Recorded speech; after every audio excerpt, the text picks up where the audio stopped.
Let's solve last Saturday, May 23's bugtong cryptic. Paano to basahin? Okay, so obviously oras sa gitna ng liwanag at dilim. So I think rebus pa to, rebus. 10 letter answer. Okay, so kung rebus, yung mga nakaitim na letters or yung hindi mabasang letters are S, oras, I, liwanag, then dilim, L-I-M, silim. Oras sa gitna ng liwanag at dilim, takip silim. Gets? Okay, so ganito. Natatakpan yung letters S-I-L-I-M. So takip.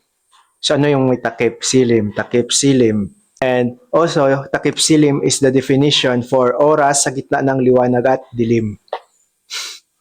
Ang galing. Check, check. Alright. Bye.